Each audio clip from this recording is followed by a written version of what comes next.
Necesitamos respuestas lo antes posible. ¿Qué quieren? ¿De dónde son? Diga, ¿qué sabe usted del Proyecto Lima? Su objetivo era la búsqueda de vida extraterrestre inteligente. La nave desapareció tras 16 años de misión.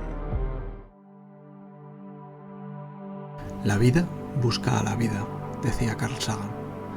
Cuando alguien alguna vez me ha preguntado si pienso que hay vida más allá de la Tierra, probablemente mi respuesta fuera algo así como: creo que es casi imposible que no haya vida en otros planetas.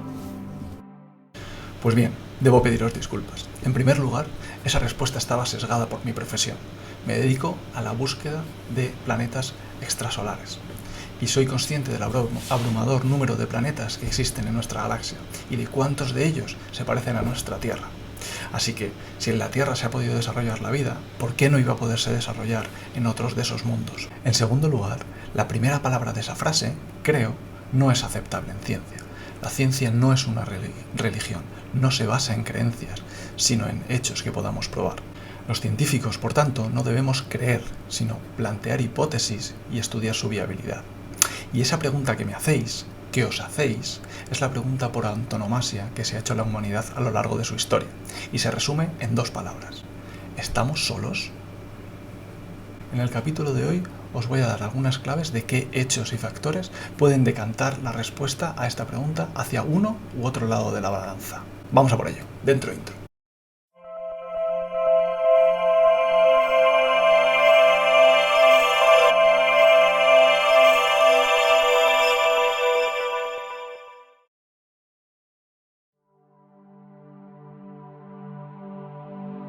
Son solo dos palabras entre signos de interrogación, pero han atemorizado al ser humano desde que tiene conciencia de sí mismo.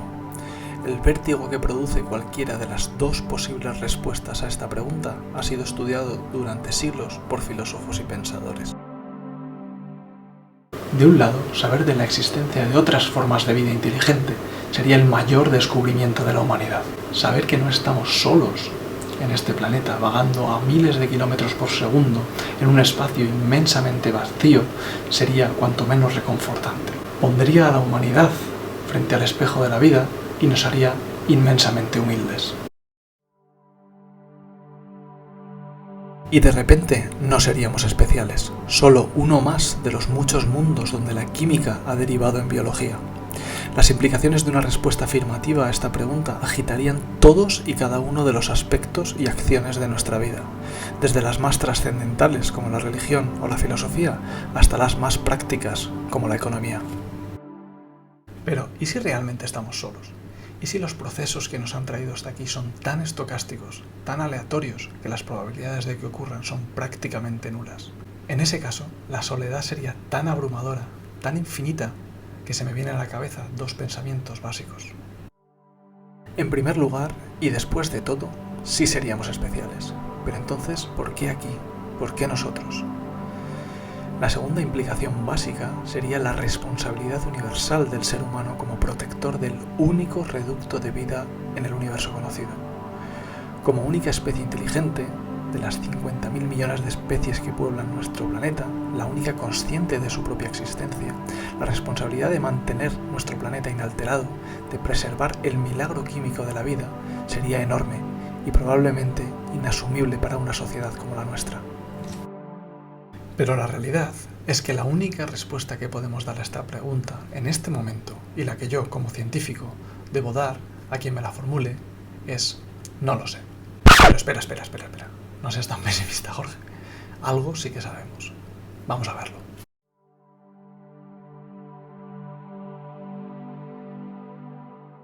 Uno de los principales problemas que tenemos para resolver esta pregunta es que aún no entendemos los procesos concretos que dieron lugar a la vida y los que posteriormente la hicieron evolucionar hasta la forma inteligente que conocemos hoy. No hemos sido capaces de crear vida en el laboratorio y tampoco hemos sido testigos de los procesos químicos que convierten materia inerte en biología. Pero sí sabemos algunas cosas, y las más importantes tienen que ver con el tiempo, y en particular con tres lapsos de tiempo muy específicos. Vamos a verlos. El universo se formó hace unos 13.000 millones de años. El sistema solar no se formó hasta 9.000 millones de años después. Tras la formación del Sol y de nuestro sistema planetario, la Tierra tardó poco en ser un lugar apto para el desarrollo de la vida. Un lugar en el que la corteza había solidificado. Ya no era una bola de magma incandescente. La Luna también se había formado y los numerosos impactos de asteroides que predominaron en los primeros millones de años de vida cesaron al estabilizarse las órbitas de los gigantes Júpiter y Saturno. Tomemos ese momento como el inicio de nuestro recorrido.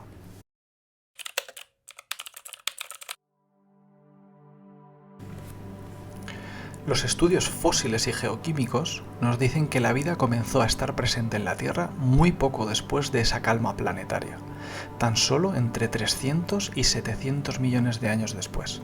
Este es un dato crucial. La vida surgió tan rápido en la Tierra como le fue posible.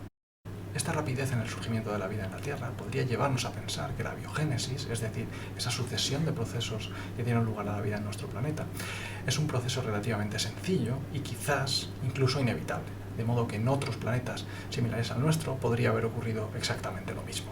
Sin embargo, puesto que no conocemos la receta de la vida, quizás sí sus ingredientes, pero no sus cantidades y cómo combinarlos, no sabemos cómo de complejo es reunir en un planeta todas esas condiciones para que el surgimiento de la vida sea tan rápido. De modo que, aunque tentador, esta precocidad no es suficiente para llevarnos a pensar en una respuesta optimista a la pregunta de si estamos solos.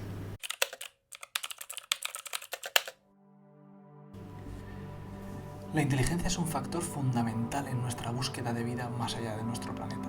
La capacidad que tiene la inteligencia de interactuar con el medio extraplanetario a través del envío, por ejemplo, de ondas de radio, hace que su detección remota sea mucho más sencilla que otras formas de vida más simples, cuya huella extraplanetaria es mucho más compleja de detectar, mucho más sutil. Además, la evolución a la inteligencia es un paso fundamental para que estemos hoy aquí haciéndonos estas cuestiones. Los primeros seres vivos a los que podemos considerar con capacidades cognitivas suficientes para ser conscientes de su propia existencia surgieron unos 4.400 millones de años después de que la Tierra fuera habitable. Es decir, a la evolución le costó unos 4.000 millones de años conseguir que la vida desarrollara una complejidad suficiente para preguntarse por qué existe. Esto supone el 85% de la vida actual de nuestro planeta. Y este es precisamente el segundo punto crucial de nuestra digresión. La evolución en la Tierra de las formas más simples de vida a la complejidad intelectual es un proceso extremadamente lento, especialmente cuando lo comparamos con la vida total del planeta. De hecho, no solo es un proceso lento, sino que ha involucrado una serie de pasos o transiciones intermedias cuyo origen puede no ser determinista. Y lo que quiero decir con esto es que puede que algunos de esos pasos intermedios de la evolución no sean inevitables, sino que algunos caminos alternativos podrían haberse desarrollado sin terminar nunca en la inteligencia. Y no sabemos cuáles fueron las razones por las que la evolución tomó el camino que desembocó en esta forma de inteligencia. El problema de la lenta evolución hacia la inteligencia se agrava cuando lo comparamos con el tiempo que le queda a la Tierra para ser habitable.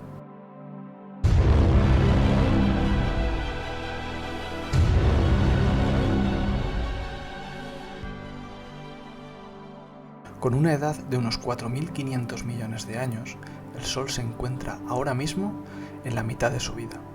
Dentro de otros 4.500 millones de años, nuestro astro agotará todo el combustible en su interior y se expandirá hasta alcanzar progresivamente las órbitas de Mercurio, Venus y la Tierra, engulléndonos sin ninguna piedad. Así que esto supone un límite superior al tiempo de vida en la Tierra. Sin embargo, nuestro planeta será inhabitable mucho antes, ya que hay otros procesos que amenazan nuestra existencia.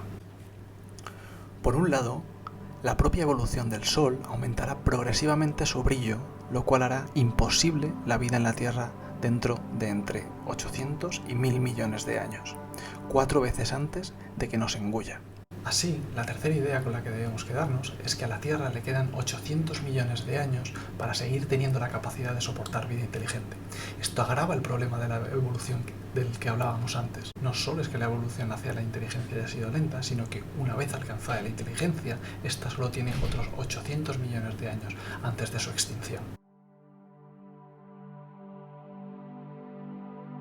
Esto nos plantea un verdadero dilema.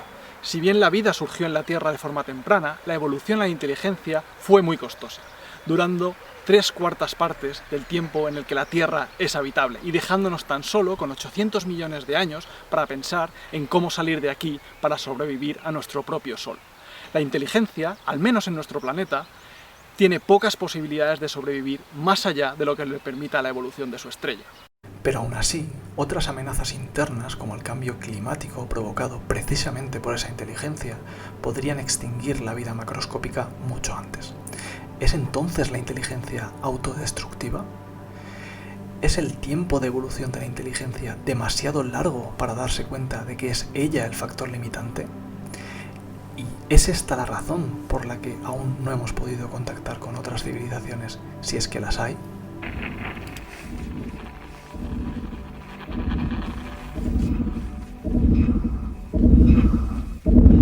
En el siguiente capítulo vamos a ahondar en las diferentes ideas y estudios que intentan dar una respuesta a la pregunta de si estamos solos, y veréis que las respuestas no nos van a defraudar.